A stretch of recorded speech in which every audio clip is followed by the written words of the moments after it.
What happened, baby? Are you lost? Maybe. Oh yes, I'm lost. Gee, that's terrible. Nobody believes you. Guys, this was my favorite game when I was a kid, and the game that got me into gaming. This is Evil Zone, an anime-styled fighting game that was released in the US back in 1999. I can't remember exactly how old I was when I played this, but I was nowhere near my teenage years. And I'm mentioning this because this game is rated T for teen. I was just a little girl at the time, and some of the dialogue completely went over my head until I replayed it again when I was older and realized there were definitely some things I didn't understand when I played the game as a child. For example, You have a great body.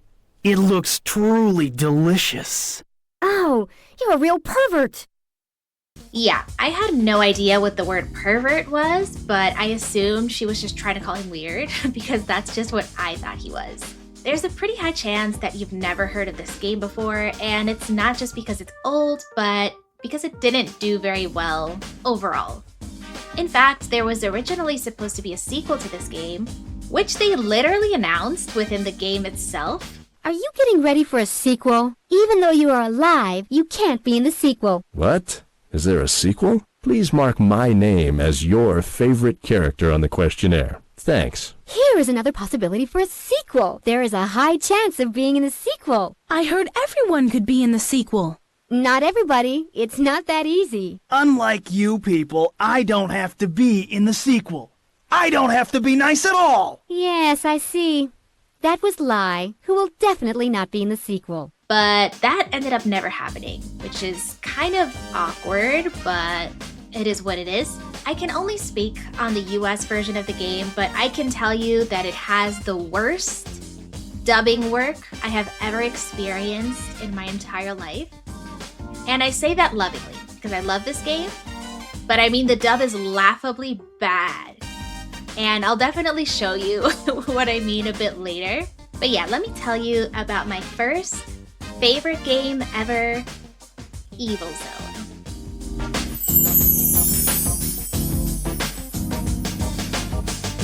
Evil Zone is set in the world of eretzvaju, Happy Island. The whole plot of the game revolves around eretzvaju. She is an evil and powerful being that exists in multiple dimensions at once. Her existence is a threat to the entire world. The residents of eretzvaju were able to confine her in a dimension called Evil Zone.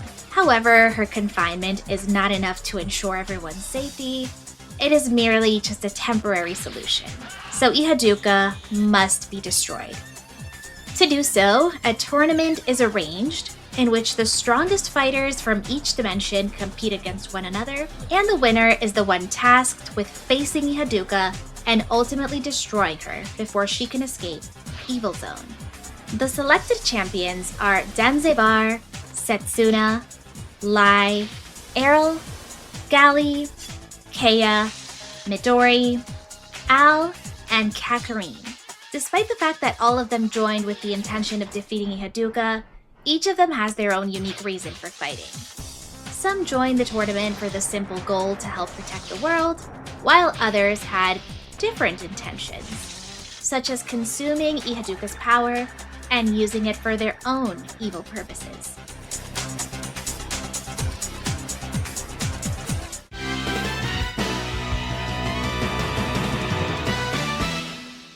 I cannot be defeated. Absolutely, positively, for the sake of the world! Here goes! The power of the Supreme Ruler destroys evil! The ultimate hero, Danzaba! Danzevar is a hero-type character whose real name is Sho Mikagami. He aims to destroy eretzvaju to protect the world, and desperately wants to save his partner Yuri and her twin sister Ruri, who are actually both in Evil Zone, using their abilities to stabilize the dimension to make sure that eretzvaju cannot escape.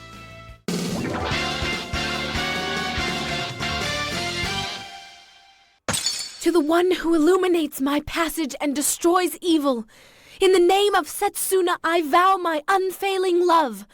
I want your power and soul. Take my body for the sake of your name. Karen, come here!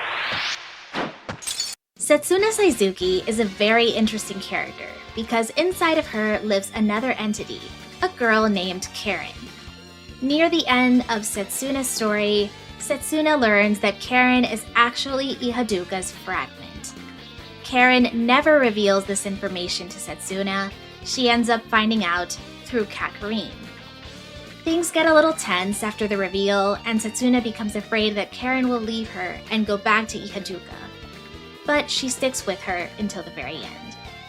They both have a lot of love for each other, and throughout the story demonstrate how one cannot live without the other. Daybreaker. Great. Great. The feel of flesh. The smell of blood. The creak of bones. Everything is great. Yes, absolutely splendid. Lai, whose real name is Lionel Rainrix, is absolutely insane. You discover that he is actually possessed by the sword that he wields, which is named Shahal. Lai stole this sword from an antique shop, and as you progress through the story, you begin to see that he slowly starts to lose himself over time as the sword completely takes over him. That sword, Shahal, is heavily implied to be an incarnation from Satan. Ihaduka, Kakarine, and Karen seem to be the only ones aware of Shahal's control over Lai.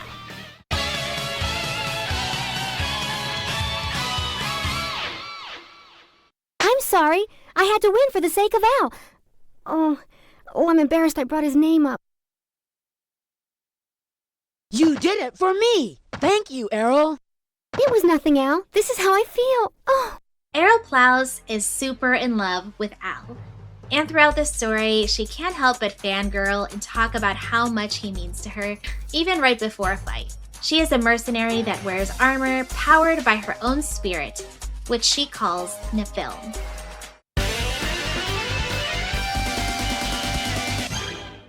Life is at its best if you're able to sacrifice your life for a good cause. Gally Vanish Gregman joins the tournament simply because he was hired by a client to destroy Ihaduka. So this is just a job that he has to complete. He loves playing piano and is an avid drinker, which he tries to hide from his wife. Other than that, he's pretty loud and obnoxious. This is not a fact, just my opinion. He is definitely not afraid to say what's on his mind. Oh no! Am I dealing with a kid? Don't look down on me just because I'm a kid. I'll never give in. Don't throw a fit. You're acting like a baby. I hope you'll work on improving not only your skill, but also your femininity.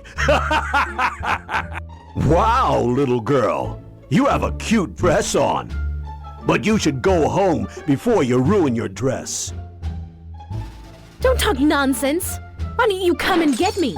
Well, I don't like this, but I guess I don't have a choice. You must be Ihaduka. I'm here to cut off your head.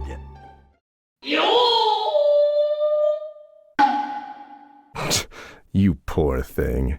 You're putting me on the same level as other stupid people. I can't let you do that. No, it's unforgivable. Kea Tempoin is a yin-yang sorcerer from the Tempoin clan. Kea is one of the characters whose reason for wanting to destroy Ihaduka is fueled by personal gain. He wants Ihaduka's powers for himself. And the reason he wants those powers is to save the life of a woman named Himika. Apparently, Lai defeated Himika and left her in a comatose state. Thus, Kea is seeking revenge. He believes that with Ihaduka's powers, he will be able to bring Himika back.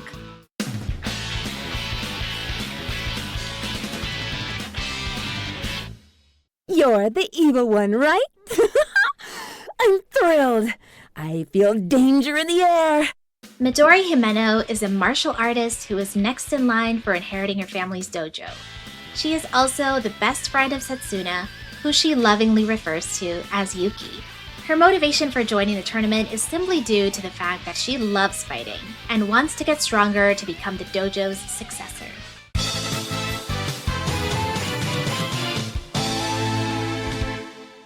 Errol, just wait a little while. I promise I'll be back. All right, Al. But I'm not going to forgive you if it doesn't have a happy ending. I know, Errol. Al, or Altialazal, is a magician that fights with a power referred to as Lost Legacy, which mainly involves fire-based magical attacks. He joins the tournament to help protect his lover Errol, as she herself is one of the champions that wishes to defeat Ihaduka. Interestingly though, Al is actually the one that summoned most of these champions and created the tournament in the first place.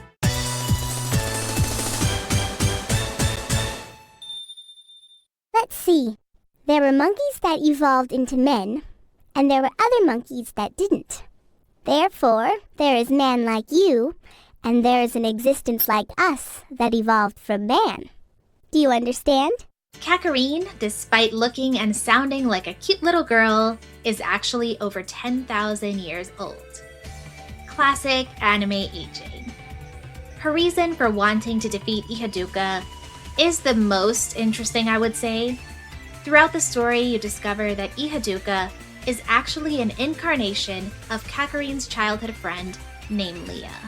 By defeating Ihaduka once and for all, Kakarine hopes that Leah will be released and return to her singular existence. Because as I mentioned previously, Ihaduka exists in multiple dimensions at once. And the version of Ihaduka that is trapped in Evil Zone is the incarnation of Kakarine's friend, Leah.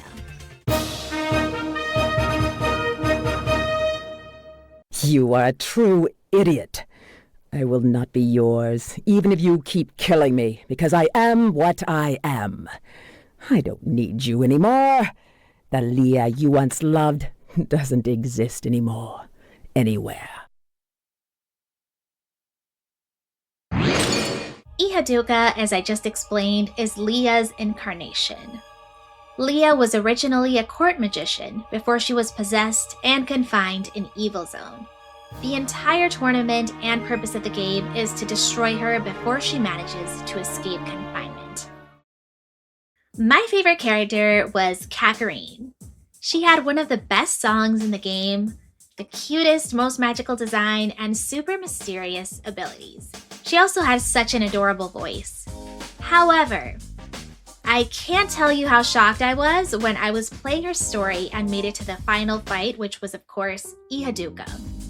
Instead of telling you, let me just show you instead. Hello. It's been 600 years since then. You came, Kakarine. You can talk normally. By the way, are you going to kill me like you did the fragment? Did you see that? Nasty habit. Yes, I must kill you and your other selves, and I don't have much time. I want you to like me once again. That's why I must kill you. I did not see that coming. So this cutesy little girl mannerism was just an act? Yes, and also no. So first of all, after you beat Ihaduka, Kakarine says one final thing as she's dying, and listen to how she says it. I can only die once. I'm happy that you've killed me. Why, as she's in her final breath, is she back to putting on her cutesy little act instead of continuing to talk normally? Secondly, years later, I actually learned that in the original Japanese dub, this reveal regarding Kakarine's voice never actually happens. Kakarine speaks in her regular cutesy voice the entire scene, and Ihaduka never even alludes to her speaking any differently. So this was definitely an interesting and, in my opinion, unnecessary choice that didn't seem particularly well thought out. The way the story mode works in this game is very interesting and unlike anything I've experienced in a fighting game before. But I should mention that I haven't played that many fighting games to begin with, so if this is not uncommon, definitely let me know. But basically, each encounter with another fighter is presented as an episode, like from a TV show. The character you play as will narrate the story or share their thoughts about the upcoming battle, and then the quote-unquote episode actually begins. And some of the dialogue in each episode preview is actually pretty silly. Take a look at these ones. Coming up next on Passionate Arrow is episode 6, Impatient Arrow. Arrow faces a pervert. 5 seconds till Arrow fights. What happened to my introduction? Everyone else got a chance to say something. Just ignore this loudmouth. Hey, don't you dare ignore me. Tonight, I have a letter from Alti Al-Lazal of Finisterre Kingdom. He writes, I'm short, and I think that's why my sweetheart treats me like a child. What can I do to be as tall as you, Kea? Well, I don't think you should worry about it. You should drink lots of milk. Drink a gallon a day. Now, I'll be fighting a magician next week. Please watch the next Tempo In episode, The Third Night, Bewilderment. Mr. Lazal, drink your milk. Now, the cutscenes before and after each fight are what I'm truly excited to share with you guys. This is where the terrible dubbing really shines. My father always said I'm not mature enough.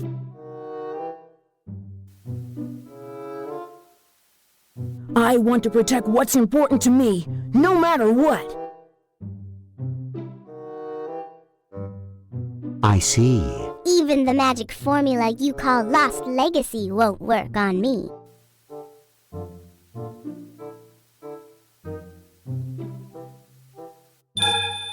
I will never allow anyone to harm Setsuna. Kea, I assure you, I'll kill you.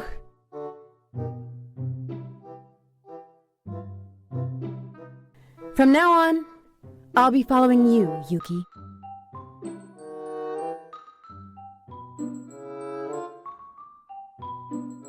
I'll immediately destroy everything you've got with this shahal! Anyway, I want you to leave for Leah's sake.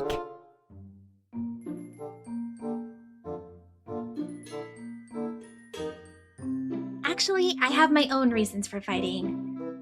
And they're none of your business, you punk!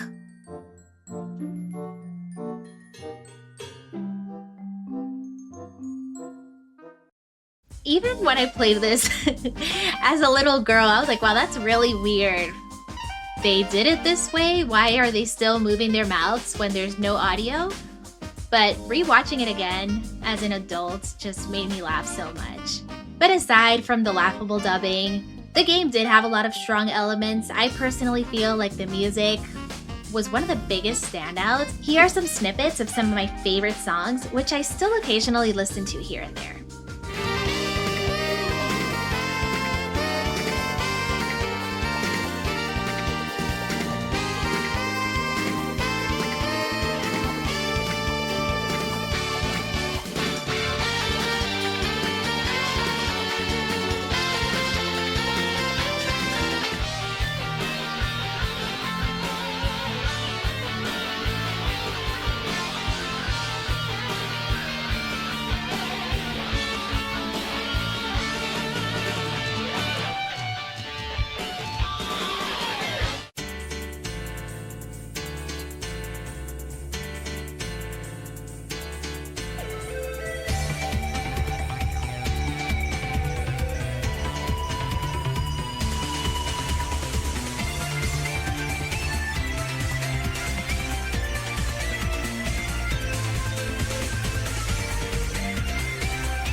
Aside from that, I really enjoyed the combat personally. It was my first fighting game ever, and there was only 10 characters to choose from, but each of them had such different fighting styles and different personalities, so I was never bored of playing it. It's really hard for me to tell that if I played the game for the first time now, what I would think about it, because I know for me, nostalgia, it always wins.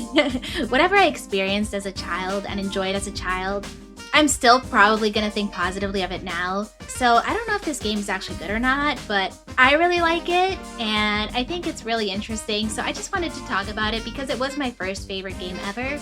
And I'm currently in my make videos about whatever I want, even if no one cares era. So I was like, you know what? I'm gonna talk about this game even though I know almost nobody knows about it or cares, but I care about it. So Anyway, thank you for listening to me yap if you're still here. Bye bye, and I'll see you next time.